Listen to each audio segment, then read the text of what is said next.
today we're gonna tackle about artificial intelligence or AI and its rapidly expanding influence on our lives. We're going beyond the hype to explore the real-world impact of this transformative technology. But before that, what is artificial intelligence? Artificial intelligence is a set of technologies that enables the computers perform a variety of advanced functions, including the ability to see, understand and translate spoken and written language, analyze data, make recommendations, and more. AI in everyday life. AI is not just science fiction anymore. It's already powering many aspects of our daily routines, from the personalized recommendations on your streaming services to the spam filters protecting your inbox. We're surrounded by AI, even without realizing it. Napapaligiran na tayo ng AI kahit hindi natin namamalayan.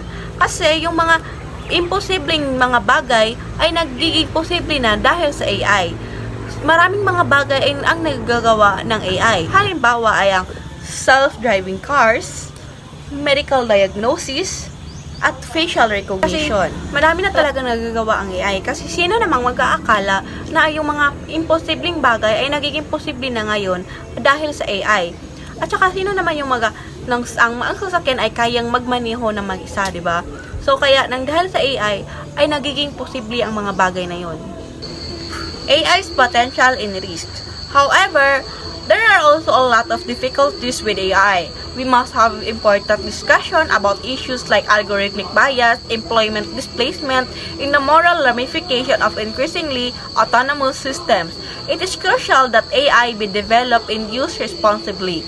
So, kailangan natin gamitin yung AI ng maayos. So, halimbawa sa potential and risks, discussion of ethical consideration, job displacement, and potential biases in AI system. Marami na talagang gumagamit ng AI. Kasi yung ibang mga kumpanya sa ibang bansa ay gumagamit na sila ng AI para yung mga AI ang magtatrabaho imbis na mga normal na empleyado. Kaya masasabi na ang AI ay may mga risks or mga disadvantage din siya.